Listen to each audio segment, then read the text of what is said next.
Foi, povo. Graças e paz, irmãos. Hoje nós estamos em um momento um pouco deficitário com relação à quantidade de irmãos aqui. Nós temos o retiro da Rede Alerta acontecendo. E então tem muita gente que está lá servindo aos nossos pré-adolescentes. Para a gente começar a falar sobre aquilo que Deus colocou no meu coração, eu gostaria que você nem abrisse sua Bíblia, a gente vai projetar ali para a gente fazer, eu vou ler e vocês acompanham ali as escrituras, tá bom? Mas a título de que a gente consiga entender, até para quem está lá na internet, o título da mensagem de hoje é O Medo Tem Medo do Amor de Deus. É uma mensagem que eu compartilhei no retiro dos jovens, dos adolescentes. Quem é jovem, quem é adolescente, não se preocupe. Para mim é impossível pregar a mesma palavra, então tem muitos elementos novos, o Espírito Santo comunicou algumas coisas novas no meu coração, mas eu penso que é uma palavra para esse tempo, porque nós vivemos em uma sociedade, por excelência, de medo. Nós temos medo de tudo, tudo nos causa medo, e a gente percebe isso com o avanço das tecnologias. GPS para monitorar os nossos filhos, são câmeras de segurança. Nós vivemos uma sociedade de medo. E nós vamos descobrir da onde vem esse medo e por que esse medo ele não vai embora. 1 de João, a partir do 12. Vamos ficar de pé em reverência à palavra do nosso Senhor.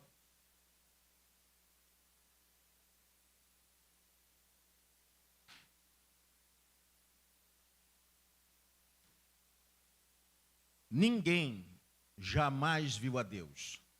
Se amarmos uns aos outros, Deus permanece em nós e o seu amor está aperfeiçoado em nós.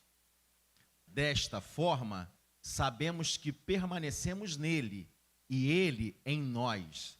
Ele nos deu do seu Espírito. Vimos e testemunhamos que o Pai enviou o seu Filho para ser o Salvador do mundo. Se alguém confessar que Jesus é o Filho de Deus, Deus permanece nele e ele em Deus. Assim, conhecemos o amor que Deus tem por nós e confiamos nesse amor. Deus é amor. Todo aquele que permanece no amor, todo aquele que permanece no amor, permanece em Deus e Deus nele.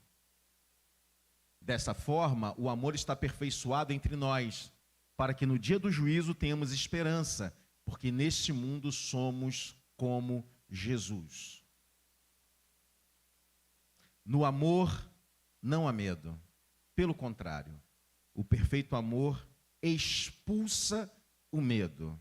Repitam comigo. O perfeito amor expulsa o medo. Porque o medo implica castigo. Aquele que tem medo não está aperfeiçoado no amor.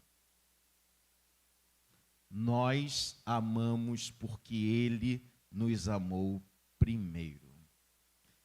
Querido papai, muito obrigado pela tua palavra. Eu rogo ao Senhor que o Senhor comunique aquilo que o Senhor comunicou ao meu coração, aos meus irmãos, Pai. Que as minhas limitações, que a minha carnalidade não atrapalhe o teu mover nessa hora. Fala, Espírito Santo, aos nossos corações. Se o Senhor me usar nesta manhã, eu te darei a glória, papai. Muito obrigado por tudo. Que ninguém escape à tua palavra, nem aqui nesse ambiente, nem pela internet. Em nome de Cristo Jesus. Amém. Podem se sentar.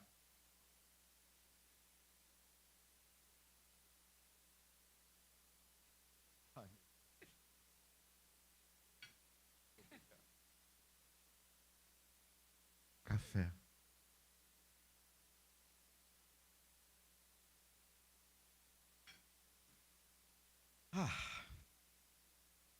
Irmãos, o medo é uma emoção humana. O medo tem sido estudado por muito e muito tempo. E chegaram à seguinte conclusão: o medo, ele é uma emoção de preservação.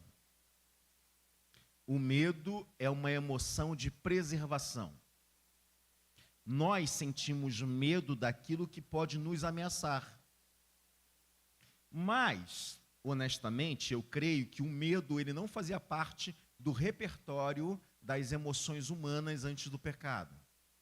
Porque, na minha humilde opinião, não faz sentido ter medo quando a morte não habitava e não se movia pela humanidade.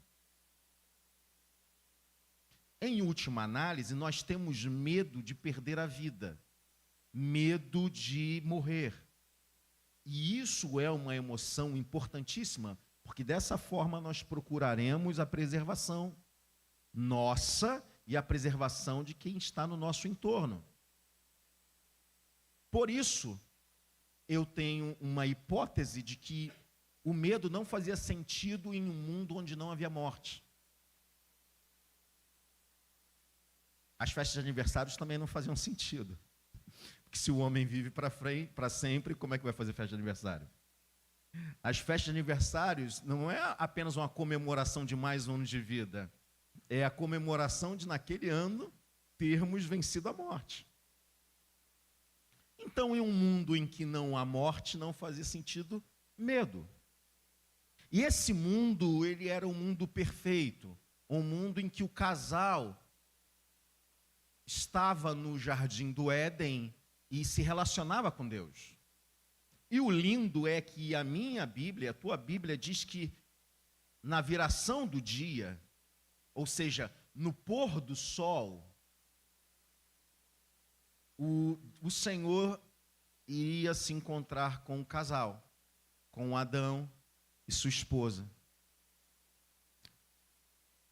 Contudo, o homem desobedece a Deus, comendo do fruto do conhecimento do bem e do mal. A primeira emoção que ele tem é uma emoção nova também, porque eles não tinham, chamada vergonha. O pecado inaugura algumas emoções que não eram uma emoção do repertório para o qual Deus havia criado o homem. A vergonha, a primeira coisa é: vou me cobrir porque estou nu. A Bíblia diz: estavam nus, porém não se envergonhavam. Então a primeira emoção é a emoção de vergonha. Na viração do dia, eles escutam os passos de Deus. A relação, ela era tão profunda que os passos de Deus, os passos do papai, eram passos inequívocos, ou seja, inconfundíveis. Quando a gente ama muito uma pessoa, a gente reconhece até a maneira como ele pisa no chão, ou como ele arrasta o chinelo. Eu fico imaginando, antes do pecado, na viração do dia, eles ouvindo os passos do papai, correndo em direção ao papai. Papai chegou, vamos, e correndo em direção ao papai. Ah, mas aí era fácil reconhecer. Não, não era não. Você imagina só um planeta, um jardim cheio de animais, pujante de vida, cheio de sons da natureza, um monte de animais indo de um lado para o outro, mas os passos do papai eram inconfundíveis. Só que houve o pôr do sol mais triste da história da humanidade. Quando o homem peca, eles escutam os passos do papai. E ao invés de correr em direção ao papai, pela primeira vez eles sentem medo. E o amor se transforma em terror. E por causa disso eles correm do papai. Que triste isso. Eu não sei vocês, mas o pôr do sol para mim, ele me remete a uma nostalgia de uma saudade que eu não sei. O pôr do sol, o pôr do sol, por mais lindo que seja, me remete a um vazio esquisito de algo estranho. E talvez isso seja uma lembrança celular, uma memória celular daquilo que a gente já foi um dia. Porque era ali que o papai se encontrava conosco todos os dias. Não por acaso o número de suicídios ao pôr do sol costuma ser maior do que nas outras horas do dia.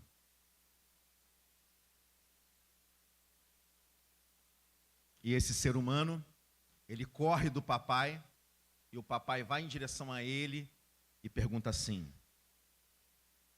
Adão, onde você está?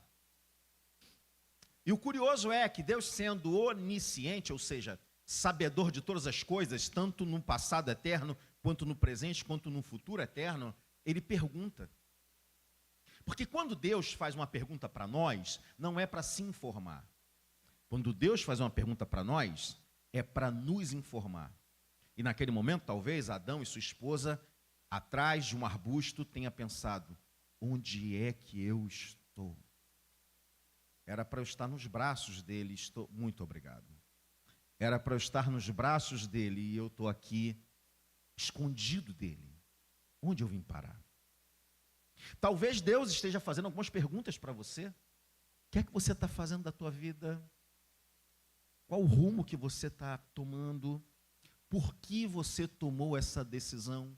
Deus sabe de todas essas coisas, mas tem um momento em que Deus, de maneira proposital, Ele nos faz uma pergunta, e essa pergunta não é para Ele se informar, mas é para a gente ter um choque de realidade, para a gente entender para onde é que a gente está levando a nossa vida. O medo entra no planeta, no universo, e a partir daí passamos a ter medo de tudo. Porque o mundo que era perfeito passa a ser um mundo de perigo, em que os animais não nos atacavam, em que não existia perigo de morte.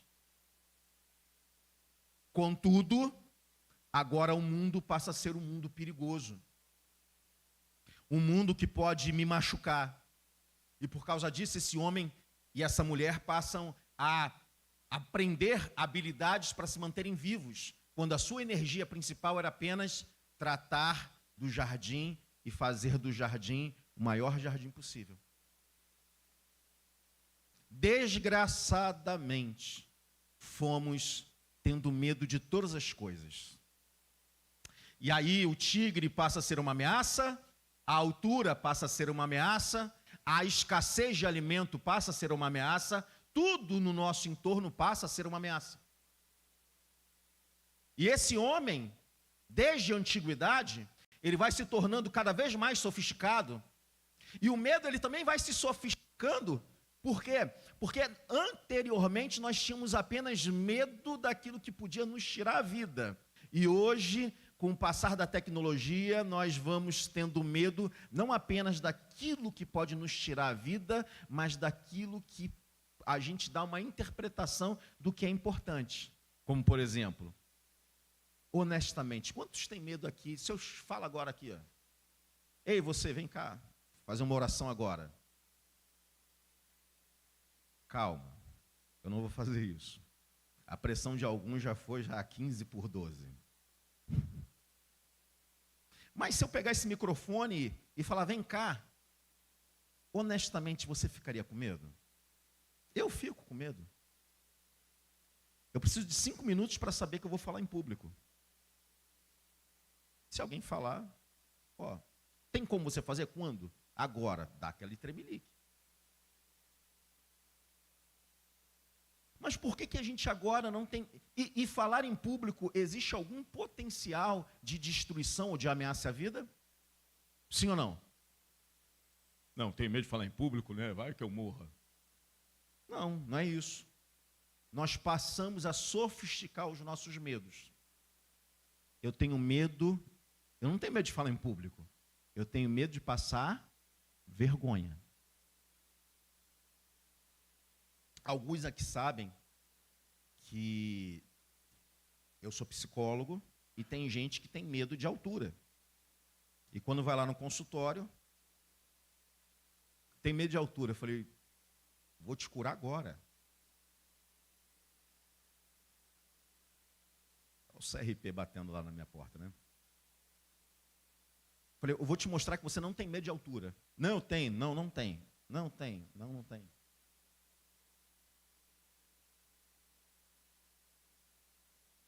Eu digo assim, você não tem medo de altura, você só tem medo de cair lá de cima.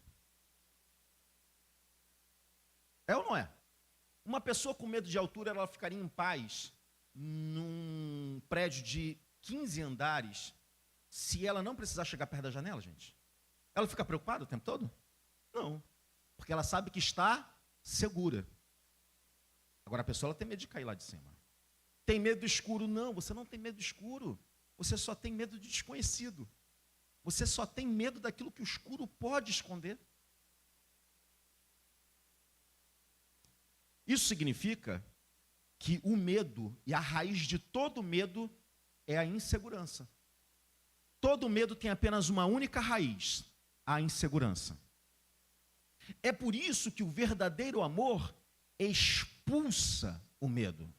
Porque no amor de Deus temos a certeza da perfeita segurança. E se eu estou perfeitamente seguro nele, não há motivo de eu ter medo.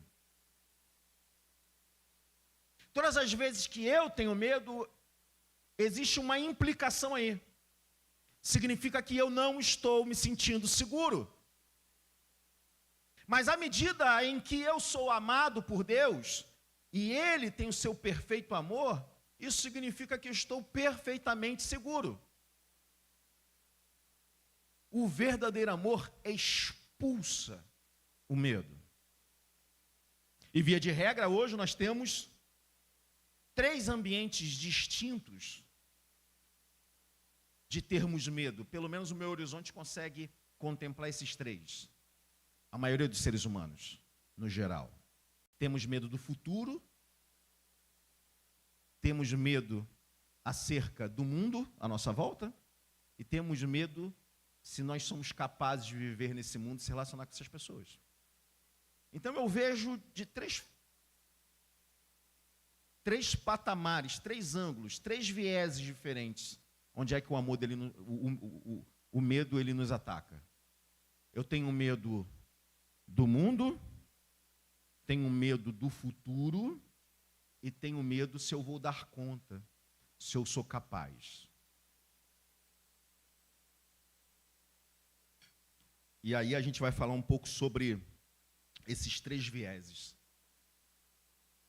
Com relação ao medo do futuro, nós vivemos uma correria desenfreada, em que a gente precisa cada vez mais ganhar dinheiro, grana, dinheiro,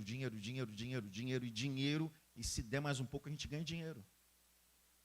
Como se o dinheiro fosse a solução para todas as coisas da nossa vida. E aí a gente morre e o dinheiro fica.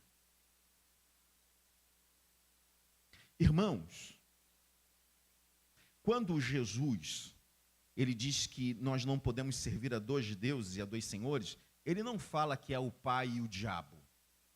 Ele fala que é o pai e o dinheiro. Nem o diabo tem tanta força quanto o dinheiro nas nossas vidas. A gente transforma o dinheiro como em um Deus. Porque tendo dinheiro, meu futuro está garantido. Louco, esta noite pedirão a tua alma. E o que tens preparado para ti? Eu não posso garantir 1 minuto, 5 segundos da minha vida. Eu estou seguro e por conta disso está tranquilo. Não está tranquilo não, basta um aneurisma. Acabou.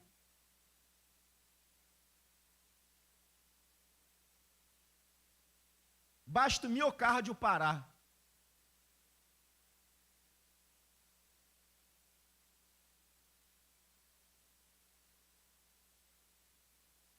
Nós fazemos projeções como se nós mesmos pudéssemos nos garantir. E nós não podemos nos garantir. É por isso que a gente está tão cansado. A gente tenta, é dinheiro, é dinheiro, é dinheiro, é dinheiro. E no final das contas, quanto mais dinheiro a gente ganha, mais a gente gasta e mais escravo dessa roda a gente permanece. O nosso problema nunca foi dinheiro. O nosso problema é a confiança que a gente deposita no dinheiro. Mas, pastor, tem um monte de conta para pagar. Eu sei que tem. Eu também tenho. Pastor, os boletos. Eu também tenho. Mas deixa eu falar uma coisa para você.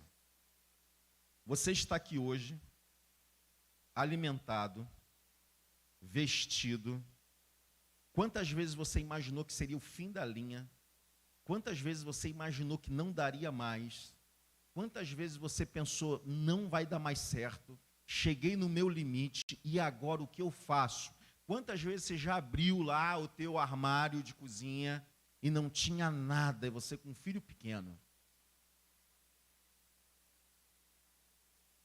Mas a boa mão de Deus te alcançou. E aquele problema intransponível, você passou por lá e você nem se deu conta. E se você fizer conta, você vai perceber que os números não batem, mas que alguma coisa aconteceu. Ai, irmãos, não andeis ansiosos por coisa alguma, nem com o que há de comer, nem de beber. Porventura, os pássaros não plantam, nem colhem, e o Pai Celestial não os alimenta? Vejam o lírio dos campos. Eles não tecem, nem costuram, mas nem mesmo Salomão, em toda a sua glória, foi capaz de se vestir como um deles, que nasce agora e logo à tarde está seco. Por acaso vocês não são mais importantes que os pássaros do céu ou que os lírios do campo? Não é o corpo mais importante que a roupa e a vida mais importante que a comida?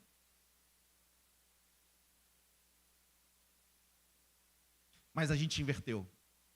A roupa é mais importante que o corpo e a comida, o carro, a casa, mais importante que a vida.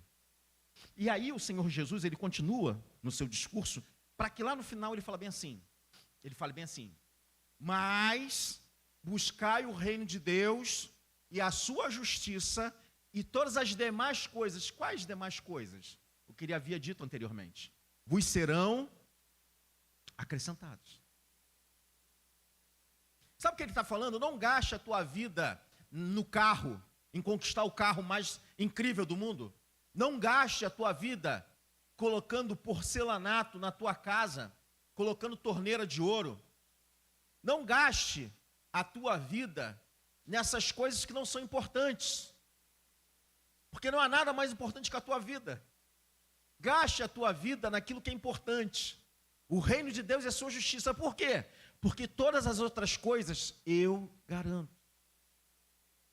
Esse ser humano, ele sai de um contexto em que ele deveria confiar em Deus para tentar assumir o controle dos processos. E isso cansa demais. Nós nos tornamos uma sociedade que desejamos o controle de todos os processos e por isso nós estamos adoecidos. Isso me faz lembrar um pouco do caso de Maria, de um lindo casamento e do vinho que faltou. Jesus, ele é convidado para um casamento e leva os discípulos. Chegando lá, ele, no meio da festa, a festa costumava ter entre 4 e 7 dias, não é uma festa em que você paga por 5 horas no salão. Lá o negócio era um pouco mais intenso, entre 4 e 5 dias, dependendo dos recursos do pai da noiva. E aí no meio da festa, acabou o vinho.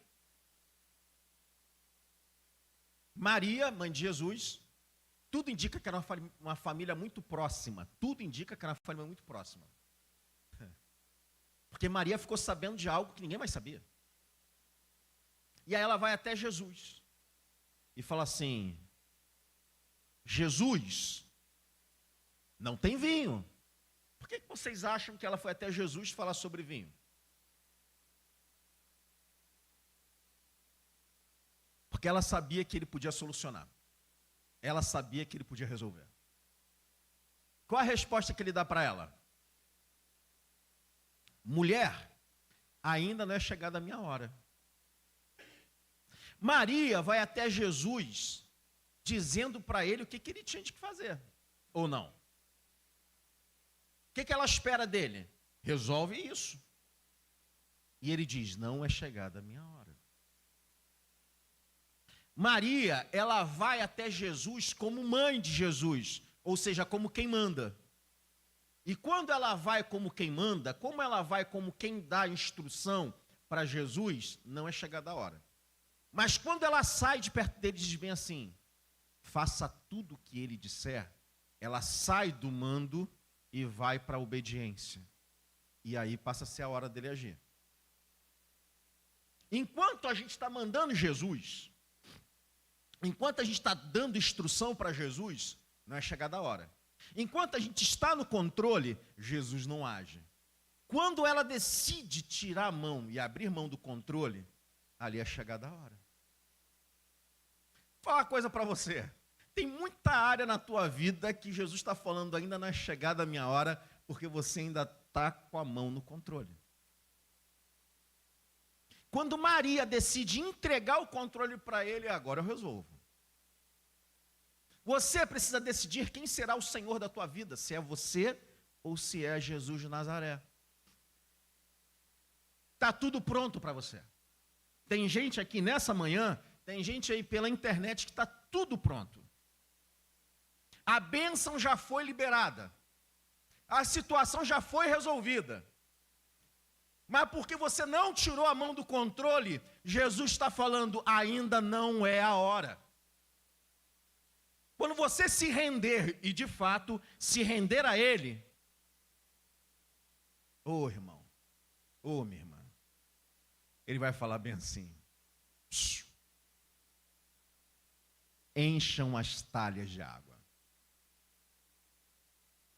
As talhas não foram cheias de água na tua vida, porque você ainda está no controle da situação. E Deus não divide a sua glória com ninguém. Eu já disse isso aqui umas 342 vezes. Jacó, Val de Jaboque, anjo. Noite toda lutando com o anjo. O anjo vai, sol está nascendo, preciso ir. Toca, ele toca na juntura aqui, na articulação do quadril. Jacó desaba. Não é isso que aconteceu? Honestamente, quem é que venceu a luta? O anjo ou Jacó? Eu entendo um pouquinho de luta de MMA. E me parece que, na minha visão, quando alguém toca na articulação do quadril e o outro desaba, é nocaute. Não é isso? Mas a Bíblia diz que Jacó venceu.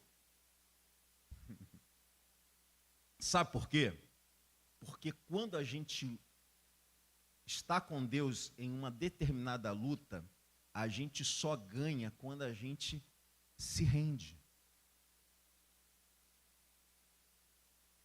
A gente só ganha quando a gente perde, quando a gente se rende, quando a gente diz: não dá mais, Deus é contigo, eu fui até aqui, não consigo mais, me perdoa, toma aqui, Senhor. Aí a gente ganha. Tem gente lutando com o anjo até agora, tem gente lutando com Deus até agora. E olha que Deus está moendo alguns, hein, irmão? Vai ter de moer até quando? Eu tenho um acordo com o Senhor. E eu espero manter esse acordo sempre. Quando eu percebo que tem alguma coisa apertando, eu digo: Senhor, se o Senhor puder me falar o que é, me fala logo para eu aprender logo, para eu avançar à frente. Mas tem gente agarrado. Tem gente que não, eu vou, e está lutando com Deus. Não é o teu emprego que te alimenta. Não é o teu trabalho que coloca comida dentro da tua casa. Enquanto você achar isso, você está lutando com Deus. Eu quero te dizer que ainda que você fique desempregado, a mão de Deus vai te alimentar de alguma forma.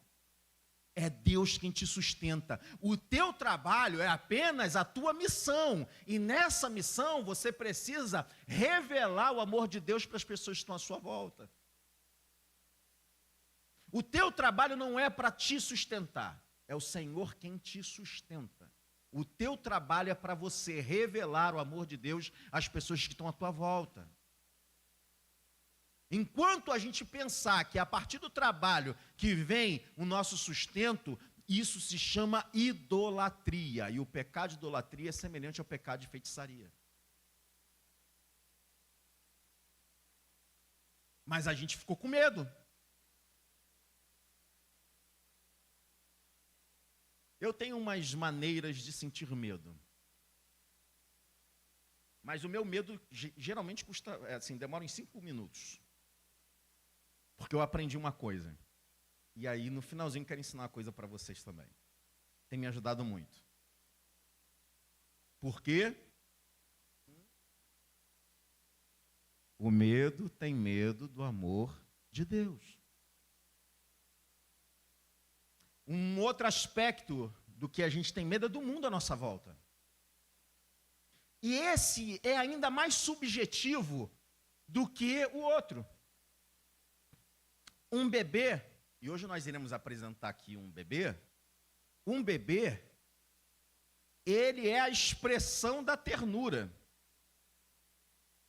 Por algum motivo Deus colocou em nós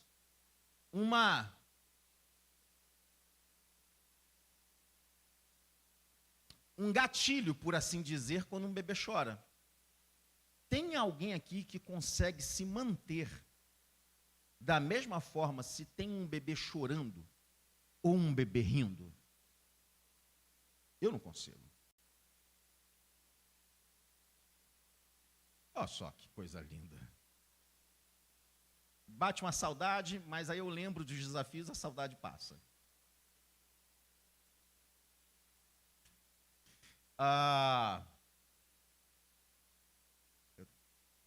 Onde é que eu estava mesmo, hein? Ai, Senhor. Vou beber uma água.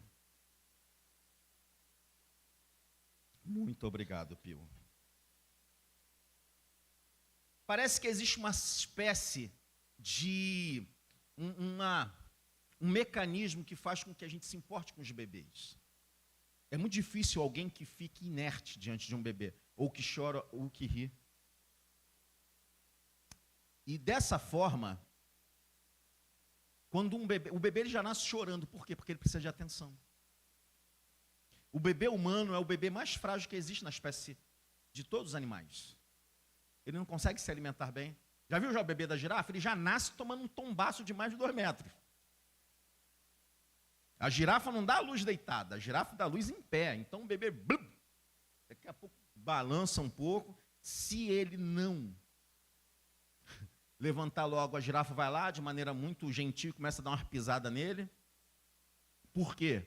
Porque ficar em pé e se movimentar é uma questão de sobrevivência. Se ele não fizer isso, daqui a pouco vem os predadores e destrói ele. O bebê humano não. O bebê humano, se você colocar uma mamadeira do lado dele, ele vai morrer de fome, porque ele é incapaz de pegar aquela mamadeira.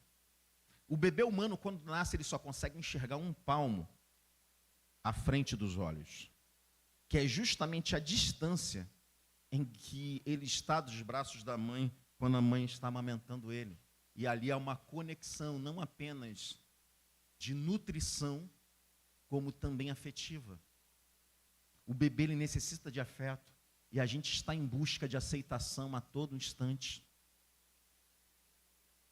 Qual o nosso medo principal? Sermos rejeitados, não sermos amados, passarmos vergonha. E isso acaba se intensificando, de certa forma, a partir de alguns atravessamentos que a gente tem na nossa infância. Se a gente vem de uma casa onde essa parte não foi bem gerida, ou se a gente tem algumas interpretações, porque, como diria Epicteto, segundo século depois de Cristo, ele diz assim: o que atormenta as pessoas não é o que acontece, mas é a interpretação que as pessoas dão ao que acontece. Porque a gente está interpretando sempre tudo à nossa volta. Porque o que acontece no mundo externo é o que é o objetivo. Mas para eu colocar e internalizar isso, vai passar por um monte de atravessamento. E eu estou interpretando a partir dos meus medos. Irmãos, a maioria de nós não vive. A maioria de nós responde aos medos que estão dentro da gente. E por causa dos medos que a gente tem, a gente toma atitude A, B ou C. De modo que eu não tenho uma atitude, que eu não tenho uma ação propositiva, ou seja, eu não escolho porque eu quero, eu escolho para me proteger da catástrofe ou do medo que eu tenho de uma determinada coisa. O emprego que eu escolho tem a ver com medo. A carreira que eu escolho muitas vezes tem a ver com medo. As pessoas com quem eu me relaciono à minha volta tem a ver com medo. A maneira como eu falo. E isso a gente consegue perceber, sobretudo, naquelas pessoas que têm uma maneira de funcionar como perfeccionismo, por exemplo. Muita gente perfeccionista são pessoas extremamente, com um medo tão extremo de ser rejeitada, que para ela só consegue dar conta de ser aceita se ela for certinho em tudo, e se ela errar, alguém pode jogá-la fora. Ou uma pessoa que é super legal com todo mundo. Muitas vezes essa pessoa super legal com todo mundo, ela tem uma dificuldade homérica de dizer não, enorme de dizer não. Porque ela aprendeu que se ela for legal com todo mundo, ela será amada, e por mais amor que ela receba, ela é um buraco negro de afeto, em que todo o amor do mundo não supre a sua carência. E aí precisa ser legal com todo mundo. E ser legal significa dizer sim. Colocar limites o torna alguém que não é tão legal assim. E se você não é tão legal, você corre risco de ser jogado fora. Quanta gente já se enrolou sendo fiador, emprestando nome, emprestando cartão de crédito. Deixa eu falar uma coisa para você. Quando você diz sim, querendo dizer não, isso é pecado. Quando você diz sim, querendo dizer não, você está pecando contra você mesmo. A palavra de Deus diz que a gente deve ser íntegro. Ser íntegro significa ser inteiro. Que o vosso proceder seja o seguinte: que o seu sim seja e que o seu não seja. Quando você diz sim, querendo dizer não, isso é pecado. Aprenda a dizer não. Ah, vai ficar triste. É assim mesmo.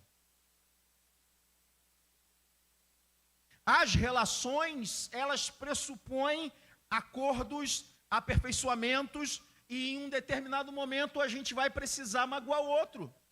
Porque o outro gera a partir de nós uma expectativa da qual é uma questão dele, não minha. Estou magoado com Deus, estou decepcionado com Deus, meu irmão. A decepção diz respeito às expectativas equivocadas que eu coloquei no outro. Por isso, o motorista do Uber, ou o moço lá da internet que vai levar a internet lá para minha casa, ele nunca vai me decepcionar. Máximo eu posso ficar aborrecido com ele, agora decepção não tem nenhuma expectativa sobre ele.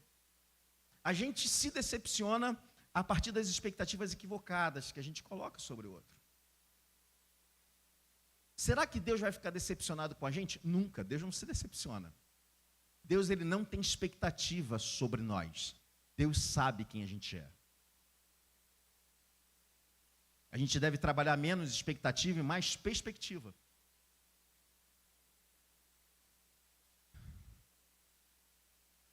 Só que eu sei que é difícil. Eu sei que é difícil, porque dentro de cada um de nós tem uma criança E é essa criança, muitas vezes, que toma as decisões por nós no momento de crise e no momento de pressão. A gente consegue ver de maneira muito clara essas crianças em briga de marido e mulher. Briga de marido e mulher é maravilhoso para a gente identificar essas crianças. Quando uma mulher está brigando com seu marido, não é aquela versão de 30, de 29 ou de 40 anos que está brigando. É a menina de 5, 6 anos que está ali, comandando toda aquela briga. E aí o marido coloca para agir na vida dele a criança dele de 5, 6, 7 anos. Já repararam que muitas brigas de marido e mulher, no final das contas, você não sabe nem por que começou a brigar, mas você está defendendo a sua posição? Isso é coisa de criança. É a tua criança que está controlando tudo. Porque não há nada mais eficaz para ativar a nossa criança interior do que a pressão e o estresse. Adultos conversam. Crianças gritam. Toda vez que a gente grita, é a nossa criança interior que está gritando.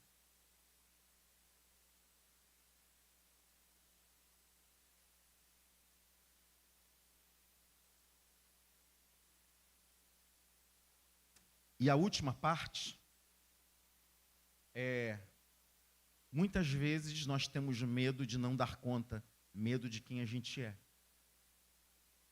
medo de não ser possível.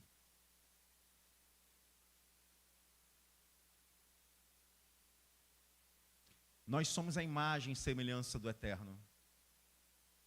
O Senhor nos criou dessa forma. Ele é o nosso Deus. Mas, diante de certos desafios, principalmente quando a gente vem de um lado, de um lugar em que não nos deram autonomia ou não nos valorizaram, a gente acha que não vai ser possível. Mas será que eu dou conta? Será que eu vou ter sucesso? Será. Ai, irmãos, sozinho a gente não consegue absolutamente nada. É o que Jesus falou, sem mim nada podeis fazer. Tá bom, pastor, mas você não está falando que o medo é uma emoção? E é impossível não ter medo? É impossível não ter medo. Eu não quero acabar com o teu medo. O medo é uma emoção importantíssima. Mas quando o medo nos controla, nós deixamos de ser aquilo que Deus quer que a gente seja. Aí a gente fica com medo do que vão falar de mim, o que vão pensar sobre mim. Medo diz respeito à identidade. E identidade diz respeito de onde eu vim. É uma pena que a palavra irmão tenha se tornado pronome de tratamento. Irmão é uma maravilha para nós, principalmente para mim que tem problema com nomes. Ô irmão, caô, é porque eu não sei o nome dele. Não é? Irmão se tornou pronome de tratamento.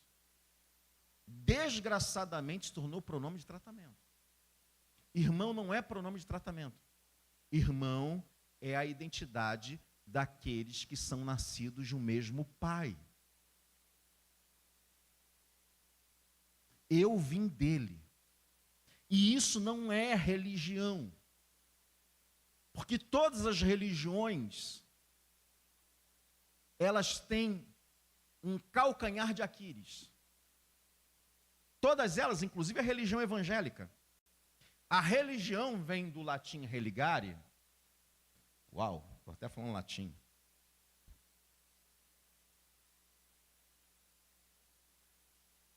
Religião vem do latim religare, que significa ligar novamente aquilo que havia sido quebrado.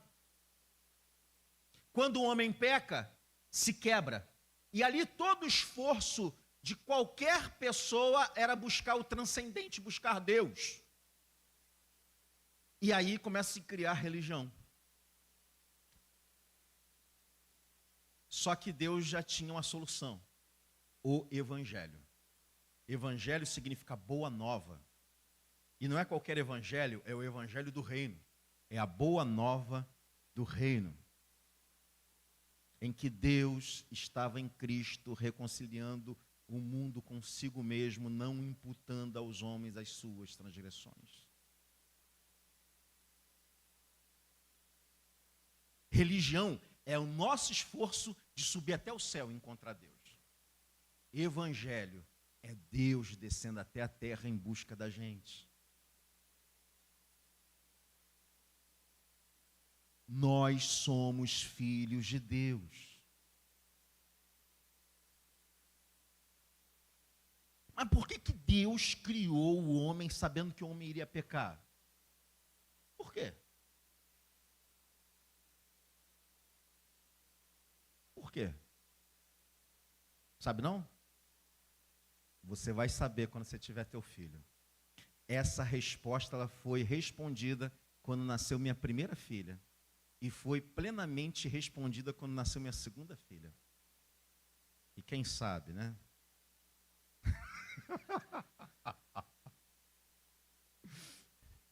Certa vez estava eu com a Laura, às 3 da manhã. Era a minha vez de dar o mamar. E faltavam apenas 2 horas para eu me levantar, para ir ao trabalho. Levanto, meio sonâmbulo, pego a mamadeira, né? Pego aquele potinho mágico que já vem já com as medidas, certinho, você sacode a mamadeira, peguei a Laura e coloquei. Eu falei, olha como eu estou cansado. E a nossa visão, eu não acendi a luz, a nossa visão ela vai se adequando ao escuro. Quando eu tirei a mamadeira, ela deveria ter uns 6 meses. Ela deu um sorriso para mim, no escuro. Acabou o cansaço, acabou tudo. Eu vou falar aqui de maneira objetiva, pode te chocar, não se escandalize, mas vou falar de maneira objetiva. Eu estava diante de um ser que tomou a minha esposa, sequestrou a minha esposa. A minha filha me deixou sem esposa. Porque tudo para Carol, ainda a Laura, recém-nascida era a Laura. Quer dizer, perdi a esposa. Gastando um dinheiro que não tinha para comprar fralda. E leite, gente do céu. Ela não tomava ninho. E eu comprava as fraldas, ela fazia cocô na fralda, às vezes novinha. Eu falei, meu Deus, tem que jogar no lixo.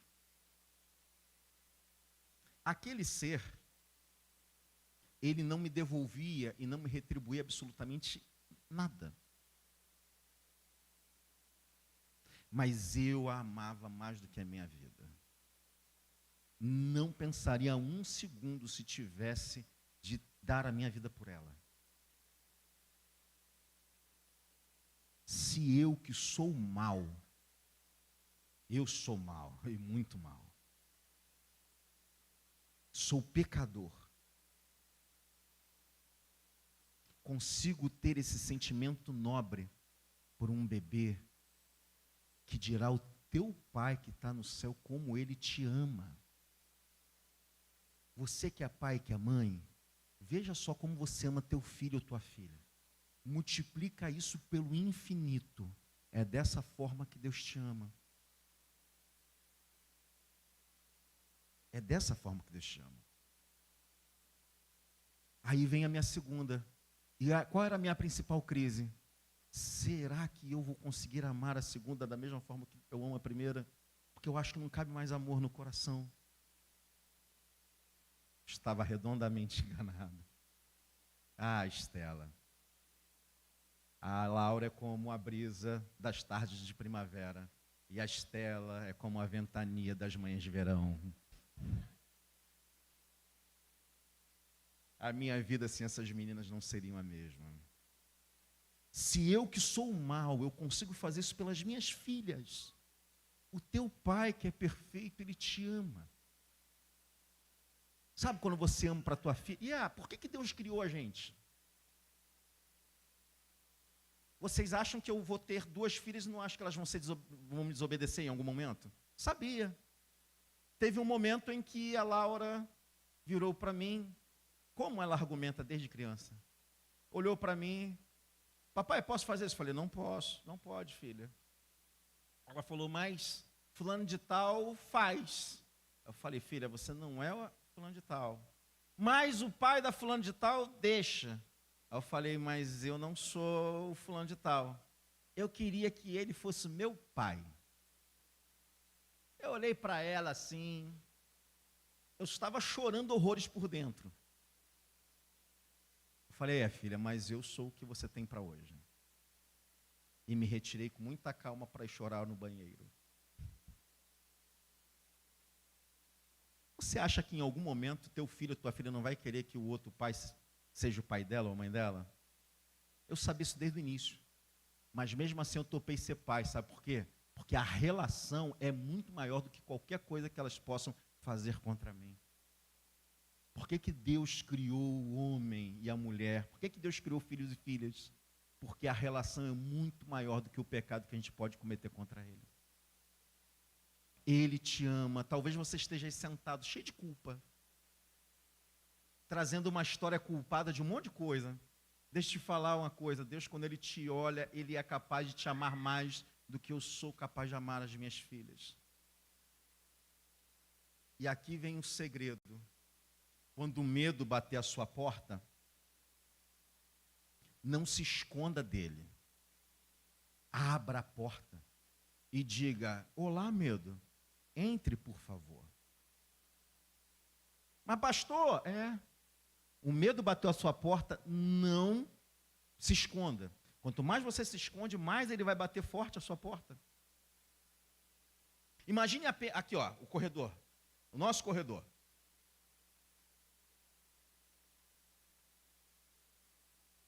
Esse corredor é como um rio.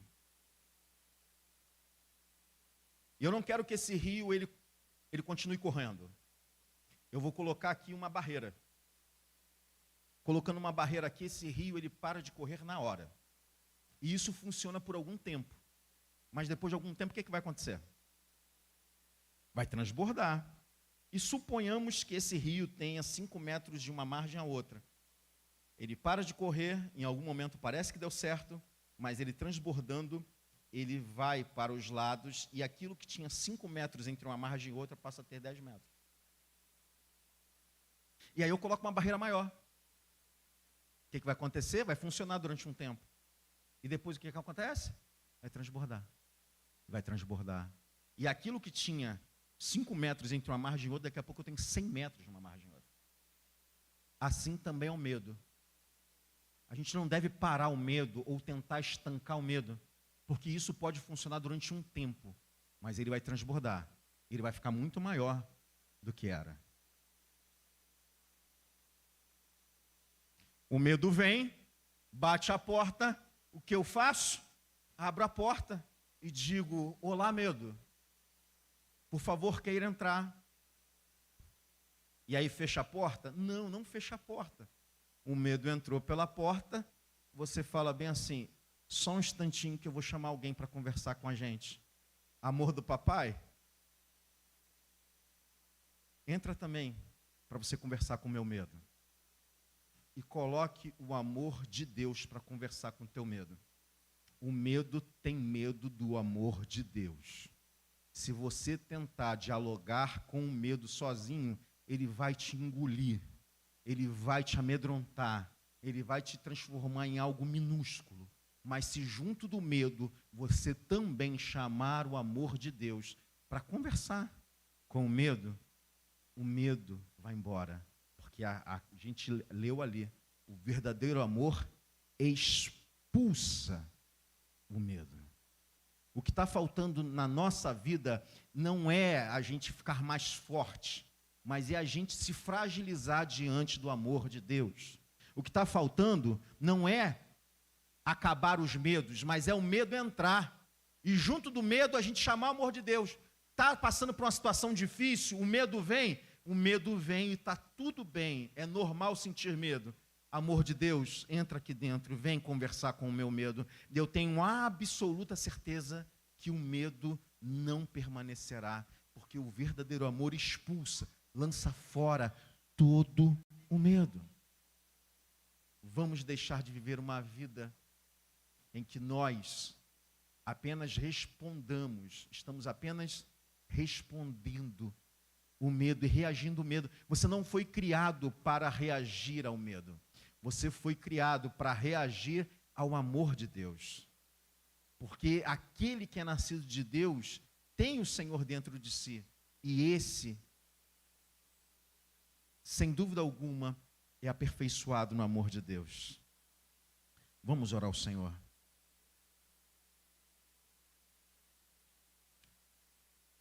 Nós temos uma palavra aqui que é uma palavra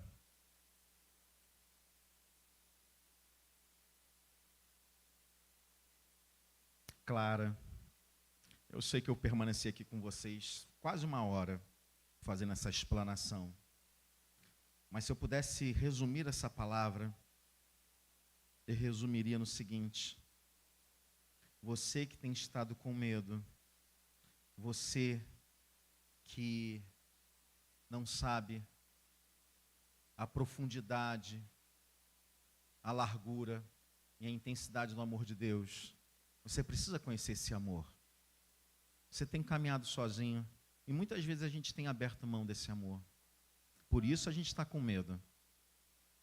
Mas Ele é quem nos sustenta. Se essa palavra tocou o teu coração e você, infelizmente, ou está com a porta fechada por medo e esse medo está se avolumando a sua porta, ou ele conseguiu abrir a porta e já está dentro do teu coração, e você hoje quer abrir a porta para que o amor de Deus entre, para que você seja pleno, fique em pé onde você está para a gente orar junto.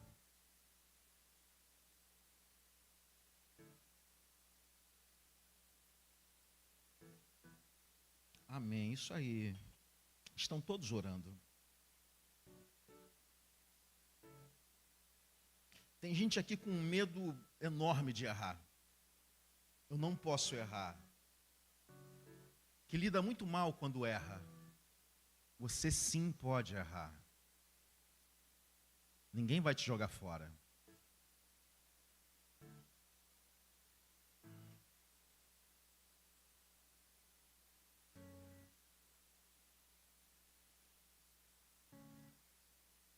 Inclusive, talvez, se você não está nessa situação, você pode permanecer onde você está sentado, orando pelos irmãos.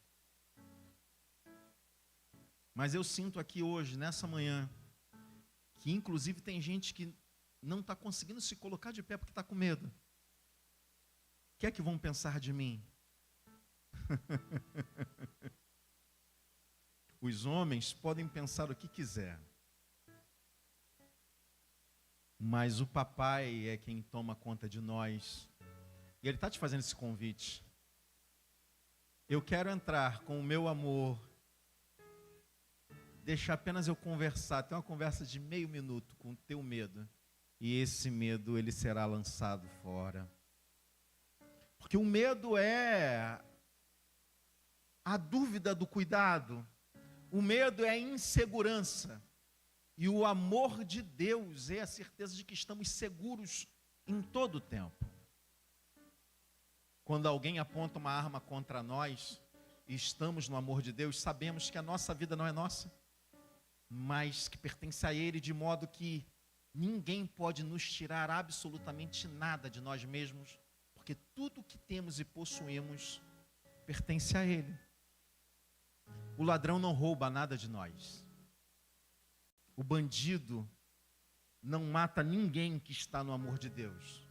Porque quando estamos no amor de Deus, a morte deixa de ser senhora para se tornar apenas uma porta pela qual a gente passa para entrarmos na glória de Deus Pai. Os seus maiores medos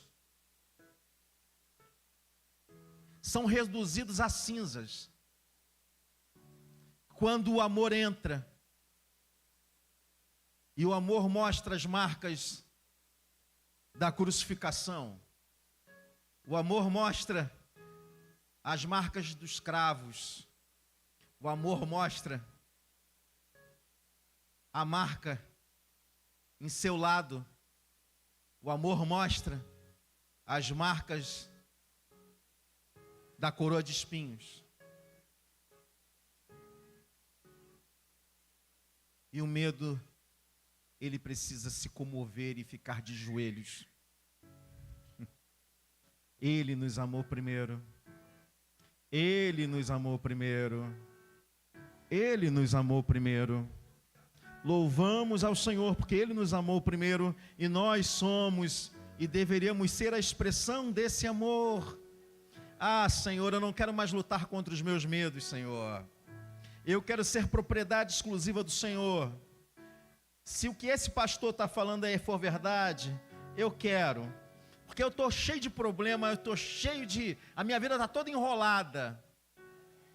E eu conheço um Deus que, se você realmente entregar a sua vida a Ele, tudo que compõe a sua vida também pertence a Ele. Os seus dons, os seus talentos, a sua força, o seu vigor, mas os seus problemas também passam a pertencer a Ele, a sua doença passa a pertencer a Ele, o seu caos passa a pertencer a Ele, suas angústias passam a pertencer a Ele, suas dívidas passam a pertencer a Ele, tudo pertence a Ele.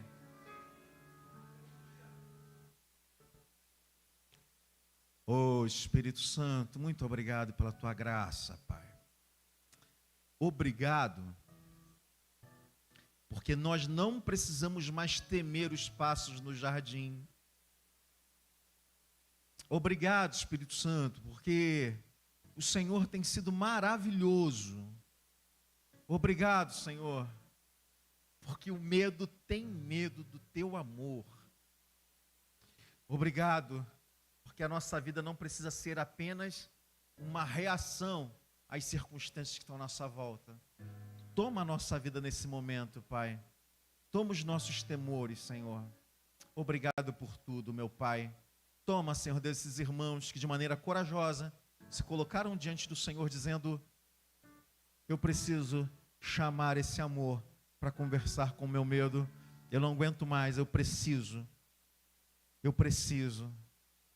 Que o Teu amor, Pai, entre nesses corações, Senhor Deus, e que eles sintam a segurança daquele que é o eterno e o mantenedor de todo o universo. Muito obrigado por tudo, Papai, em nome de Jesus. Amém. Nós vamos dar prosseguimento ao nosso culto. É um momento muito especial. Nós iremos fazer a apresentação. Mas já podem se posicionar, tá? Eu tenho um anúncio para fazer. Tá? Pode colocar aí rapidão?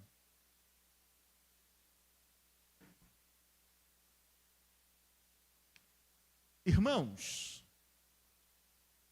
no dia 2 de novembro, sábado, às 9 horas da manhã, nós teremos uma conferência interdenominacional de jovens e adolescentes. Nele somos um, a esperança que não morre. Vocês sabem que o pastor Silfarney, ele faz parte de um grupo chamado Pastoreio Mútuo, e nós iremos estar juntos, não do grupo Pastoreio Mútuo, mas dos jovens e adolescentes das igrejas desses pastores que se reúnem a cada 15 dias. Então é muito importante, se você quer e pode participar, tem um link, tá bom? O seu líder de célula, o seu conselheiro, ele vai disparar novamente esse link para todos os grupos. É importante por quê? Porque a gente tem uma previsão de almoço.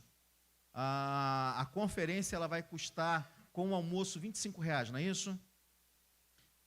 Mas tem um limite para que a gente tenha um mínimo de previsibilidade para a preparação do almoço. Então, por favor, tá? A gente vai ter essa conferência aqui na igreja. A liderança, pelo menos parte dela já se inscreveu. Inclusive, eu quero pedir isso da liderança da Rede Conectados, tá bom? Se Se inscreva, se você não puder se inscrever, depois a gente conversa, até para justificar a sua não ida, mas durante muito tempo a gente pediu intercâmbio, pediu para a gente estar com outras igrejas, esse momento chegou. Então é fundamental que você se intere disso, vai ser um tempo muito interessante, vai ter palavra, vai ter painel, vai ter um almoço, e eu acho que vai ser um marco na vida da nossa igreja e na vida da igreja desses irmãos. Nele somos um, a esperança que não morre. O pastor Wellington está aqui do meu lado.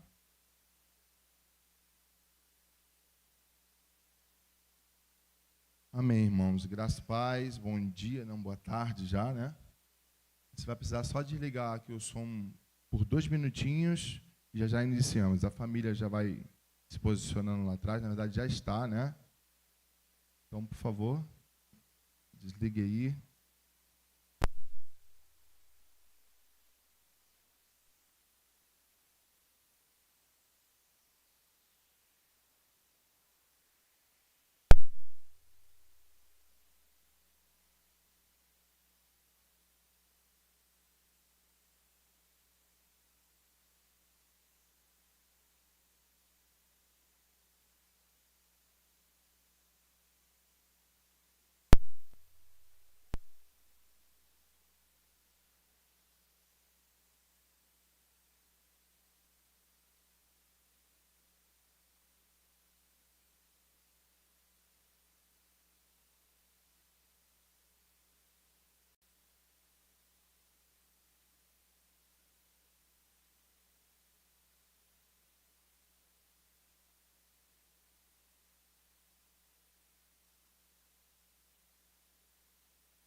Isso.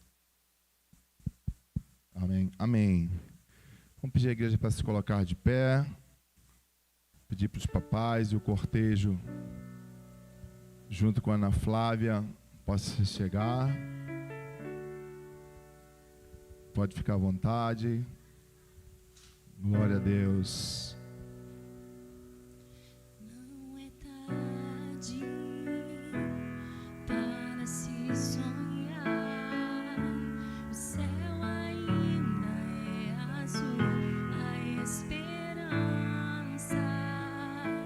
é só olhar no olhar de uma criança, no sorriso de uma mãe que deu a luz. Não é tarde para se sonhar. O céu ainda é azul, a esperança é só olhar no olhar de uma criança, Pode se achegar. no sorriso de uma mãe que deu a luz. Aleluia. Ouvirei os testemunhos de bravos homens que vencerão. Ouvirei dos cegos que ainda esperam a visão. Ouvirei canções que marcam toda uma geração. Não é tarde para sonhar. Amém. A gente vê que está ficando velho depois de ver isso aqui, ó. Olha isso, gente. Samuel eu tive a honra de apresentar quando nós éramos líderes na outra igreja. E agora está a Ana Flávia conosco. Pode se sentar, irmãos. Aqui está conosco Flávio e Ana Paula, que são os pais desse casal de criança.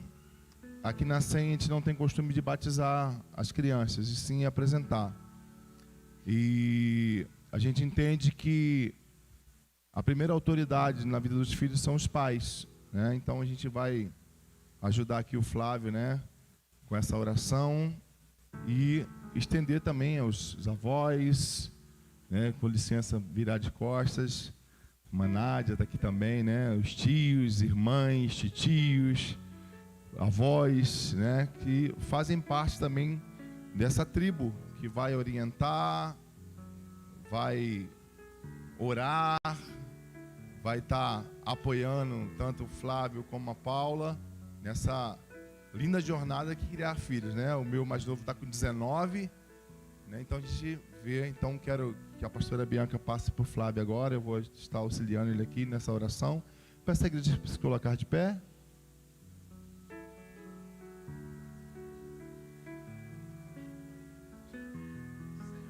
Senhor,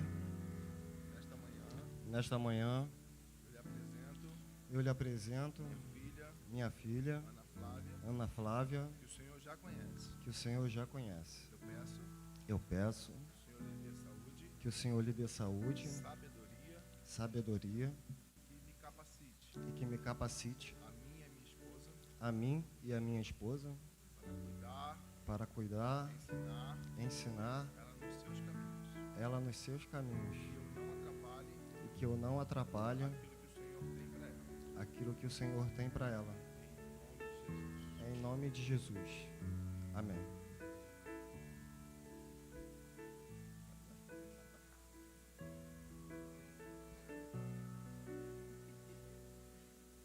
Pesada, gente. Estende a mão para cá.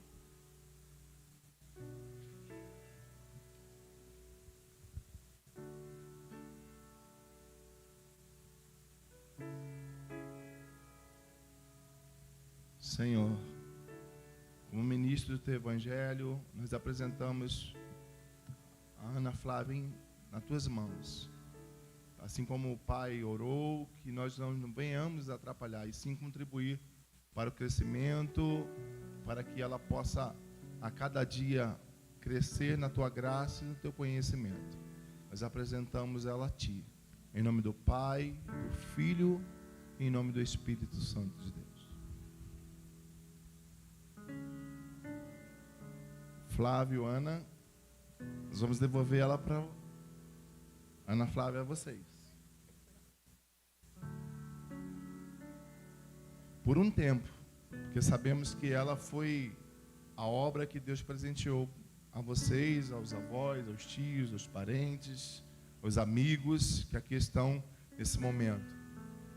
Então que vocês não possam atrapalhar, que de verdade vocês possam contribuir para o crescimento dela na graça e no conhecimento de Cristo. Amém? Assina aqui, por favor. Pai, depois a mãe.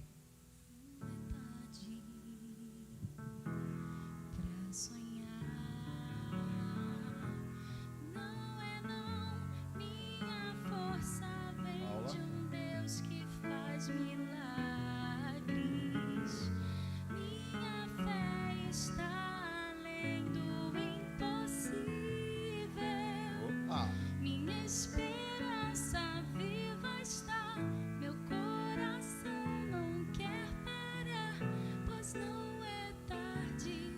Não Foi é apresentado tarde. oficialmente ao Senhor, conforme o exemplo do nosso Senhor Jesus Cristo, de Lucas 2:22, Ana Flávia da Silva Espínola, filha de Flávio e Ana Paula. Que Deus possa abençoar a vida de vocês, a sua casa, a sua família. Segura aí, que senão essa menina quer segurar tudo, hein? Vou fazer uma foto aqui. Tá filmando aí? Alguém tirou uma foto aí? Me socorre aí, por favor. Maico, tu mesmo. Me ajuda aí. Opa! Pode se aproximar, o pessoal que está aí. Fazer uma foto oficial. Que Deus abençoe e guarde a vida de vocês. Em nome de Jesus. Amém. Amém. Glória a Deus. Amém. Pode descer, ambos os lados, se quiserem. Nós queremos convidar também agora os aniversariantes do mês, da semana, de casamento. Se tem alguém, por favor. quiser tirar foto, fica à vontade aí.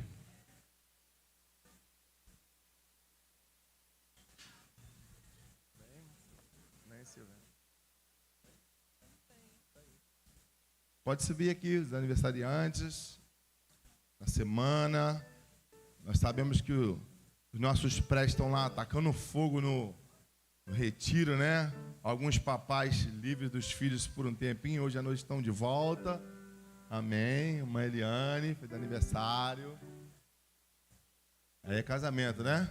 Mais alguém? Mais um aniversariante? Não? Então estenda a mão aqui para cá, por favor. Senhor Jesus, nós queremos te render graça pela vida da Eliane, pela vida desse casal também que completa mais um ano de vida, do seu casamento, que o Senhor possa continuar dando bênção sem medida sobre a vida deles, sobre a casa, sobre a família, e que a mão do Senhor esteja sempre sobre a vida deles, em nome de Jesus. Você pode dizer amém? Glória a Deus. Deus abençoe, Deus abençoe, Deus abençoe.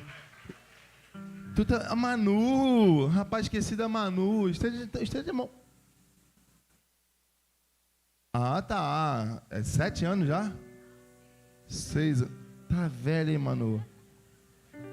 Vamos orar pela Manu. Ela não veio domingo passado. Eu sabia que estava alguma coisa aí. Então, aí, estende sua mão para cá. Continue com a mão estendida. Senhor, nós queremos te render graça pela vida da Manu. Que a tua mão poderosa sempre esteja sobre a vida dela, que ela possa crescer na tua graça e no teu conhecimento. Nós sabemos que ela é uma bênção do Senhor na vida dos seus pais. Então continue abençoando essa pequenina, em nome de Jesus. Amém. Manuzita, amém? Estende a sua mão. Pai bendito, nos leve em paz e segurança para os nossos lares. Nos dê uma noite tranquila, um dia tranquilo. Também queremos orar pelo final do retiro dos prés, Senhor, que o Senhor possa abençoar essa rede alerta, os ministros que estão lá, os pastores, que a tua bênção esteja com eles e que eles possam voltar em segurança. Sabemos que esses dias foram chuvosos, mas nem por isso foi apagado a chama daqueles pequeninos, Senhor. Nos dá um dia abençoado na tua presença e que o grande amor de Deus, a graça do nosso Senhor e Salvador Jesus Cristo e as doces consolação divina e Espírito Santo esteja com todos, não só hoje, mas para todos sempre. Que todos digam amém. Aplaude ao Senhor. Tenha um domingo de excelência e uma semana abençoada em nome de Jesus. Aqueles que são comerciantes, um bom feriado.